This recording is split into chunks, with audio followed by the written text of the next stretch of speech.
आज मैं आपको एक ऐसी कहानी सुनाने जा रहा हूँ जिससे आपका दिल रो पड़ेगा ये कहानी सुनकर।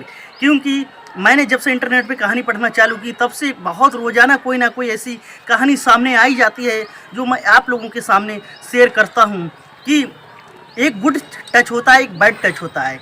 अगर किसी लड़की या किसी महिला को कोई व्यक्ति अगर छूता है तो गुड टच मतलब अच्छी नीयत से, और एक होता है बैड टच मतलब बुरी नीयत से। अगर कोई आपको बुरी नीयत से छूता है तो आप उसका अगर विरोध करते हैं तो पता लग जाता है वो आगे कभी आपको सामने वाला व्यक्ति होता है जो आपको गलत नीयत से छूता है तो वो अलर्ट हो जाएगा आगे के लिए। अगर कुछ लोग विरोध नहीं करते हैं तो पता नहीं इसका अंत कितना बुरा होता है। आज मैं आपको एक ऐसी सच्ची घटना सुनाने जा रहा हूँ। घटना बहुत है ऐसी जिसके आपको सुन के रोंगटे खड़े हो जाएंगे। कि एक परिवार है, उसमें 3 सदस्य रहते हैं, एक दादी और दादी की पोती और उसका पिता। और जो उसकी दादी है वो घर में रोज़ लोगों के घर में तालीम देने जाती है, उससे उसका गुजर बसर चलता है। उसका पिता है बाप, वो भी मतलब कुछ मजदूरी करता है, उससे उसका पालन पोषण चलता है। एक दिन जब दादी घर पे लौटी तो उसकी पोती थी जिसकी उम्र लगभग 15 साल थी, वो बहुत रो रही थी। उसके पेट में दर्द हो रहा था, दर्द से वो बहुत रो रही थी। तब उसकी दादी ने उसके लिए गोली दी मगर दर्द नहीं बंद हुआ, और काफ़ी दवा दी, दर्द नहीं बंद हुआ। जब सुबह दूसरा दिन हुआ तो दादी उसको एक डॉक्टर के पास ले गई।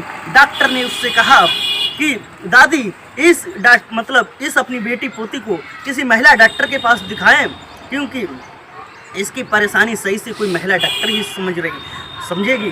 फिर डॉक्टर जाने के कह दिए, क्योंकि डॉक्टर समझ गया इसे पेट की दर्द की बीमारी नहीं है, इससे कोई और बीमारी है। फिर जब जो दादी होती हैं वो महिला डॉक्टर के पास ले जाती हैं तो महिला डॉक्टर देख के जब उसका चेकअप करती हैं तो वो कहती हैं आपकी जो पोती है ये 7 महीने की प्रेग्नेंट है। पोती जब दादी की देख के पूछती हैं क्या है क्या नहीं, दादी को कुछ समझ में नहीं आता है। घर पे आती हैं अपनी पोती जिसका नाम होता है सलमा से वो बहुत अच्छे से पूछताछ करती हैं कि बेटी ये क्या हुआ क्या नहीं हुआ।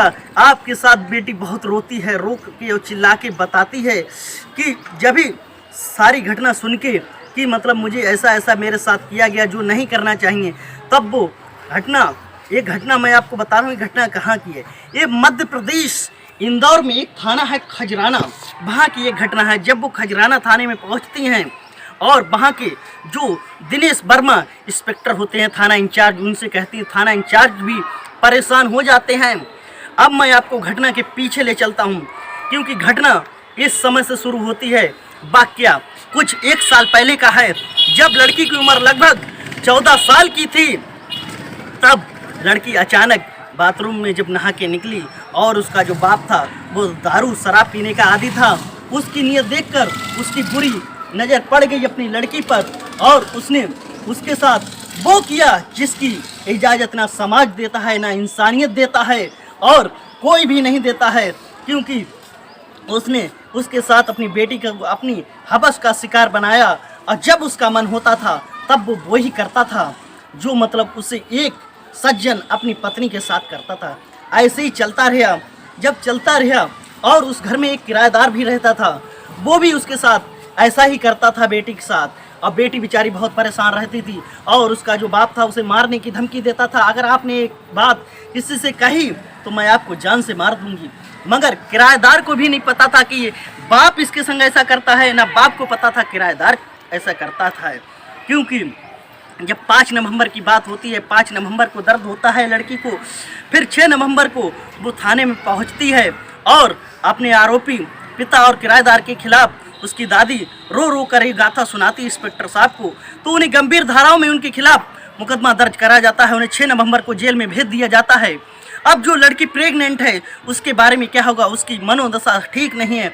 अब कोर्ट से अनुमति के बाद उसे का गर्भपात कराया जाएगा, क्योंकि उस बच्चे को समाज में किसका दर्जा दिया जाएगा, इसलिए गर्भपात उसका कराया जाएगा कम, और कोर्ट से उसकी अनुमति आएगी।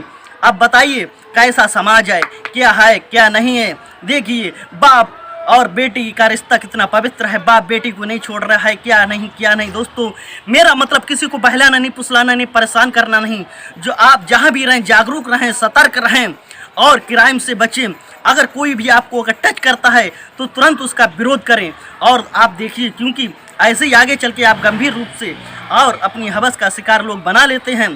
दोस्तों, ये वीडियो आप ज़्यादा से ज़्यादा शेयर करें, क्योंकि ऐसी ही कहानियाँ मुझे आए दिन पढ़ने को मिलती हैं। मैं अपने सभी लोगों के सामने शेयर करता हूँ। दोस्तों, मैं अपनी वाणी को विराम करता हूँ। धन्यवाद।